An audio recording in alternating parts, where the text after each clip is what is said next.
popping this mellow back at you with another video. We're going to get straight into it.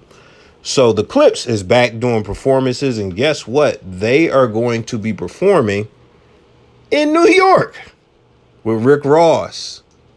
And you might be like, why am I bringing this up? Well, first off, you should check it out. It's free promo for them. Free promo for my small YouTube channel. It's free promo. Go check out. It's going to be on Twitch on the 28th. You know, if you want to get tickets and stuff like that, go check it out. If you're in New York, NYC, Lower Manhattan, all that good shit, go check them out. But it's a few reasons why I thought this was relevant to post. And we'll just get to the most obvious one. I probably made a thumbnail or a title out of it. You know, the beef with Jim Jones. That not only Pusha T has said some things about, you know, No Malice. And they're going to perform in Lower Manhattan. And if you didn't know, Harlem is in Manhattan. I used to think Harlem was its own borough. Somebody corrected me on that, you know, after all these years. But yeah, that's what it is. And you know, Dipset is from Harlem, Harlem-based. And a lot of the Dipset members have had things to say about this shit. But they're going to be performing in Lower Manhattan. Now, I don't think anything is going to happen. And knock on wood, I really hope it doesn't. But you know, like I mentioned in the other videos, you know, this cat is shit. Fucking Jim Jones is talking about catching flights in Paris and catching niggas in Paris. Like, he really wants to get on that no-fly list. Like, okay. Like, he really wants to go get the Brittany Griner treatment. Oh, okay. All right. We believe you. Because you're a rapper. We believe you. But when it comes to this, you know, I don't think anything's going to happen. I think it's going to be heavy security. Everything going to be smooth. Because if you look at the whole beef with Cash Money again, the most that's ever happened to Push is he got hit with some beer. So with that being said, I expect everything to be smooth. But as a rapper, you know how these things go. You know how it is. I remember when the beef was thick with Drake and he went to Philly and niggas was on Instagram live outside the gates like Drake don't got like Secret Service times 10 type security, like he's just a regular guy, and like they was actually gonna be able to get to him. It was, you know, the meat goons and shit like that. I don't think it was Dream Chasers, but it could have been. I don't know. The people who was on live know who they was, and it went viral. It wasn't no light shit. But yeah, you know, you got stuff like that where people try to get at you when they know you coming to their city, et cetera, blah, blah, blah. I mean, rest in peace to X. I can't even remember who he was beefing with, but you remember like a dude said he couldn't come to his city and he was performing and the dude running snuck him while he was on stage. So that type of stuff happens and rappers have to be aware of where they're at and what's going on.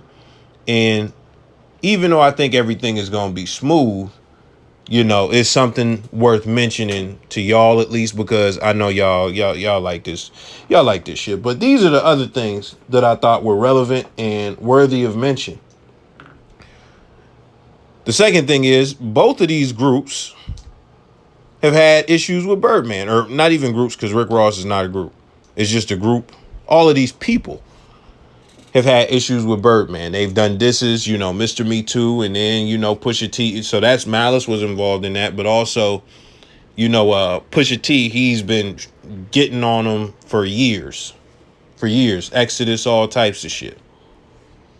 Rick Ross, you know, when Wayne was having that whole situation where he wasn't allowing Wayne to release, Rick Ross dropped a diss.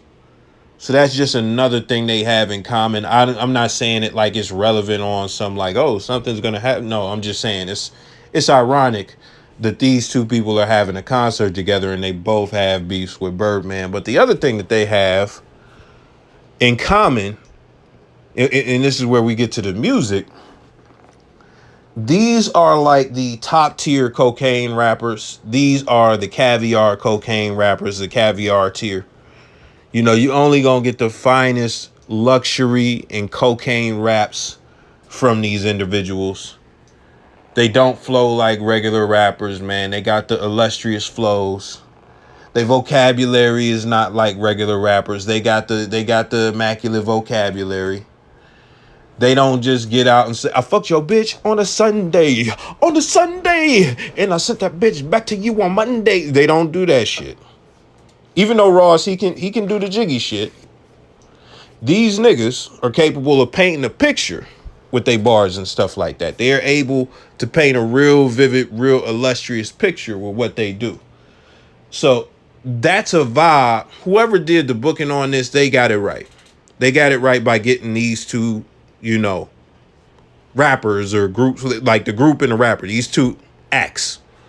They did the right thing by putting these two acts on the same bill. So those are my thoughts. Like, again, you know, as far as the beef and shit like that, I think it's just relevant to mention because at the end of the day, like, you know, Jim, he's been going crazy with the threats. It's something to be aware of, and it's something that I know most channels are not even going to give to you. Nobody else is going to give this to you. So, you know, I'm giving it to you. Here's a motherfucking bone. Let me know what you think. I'm out.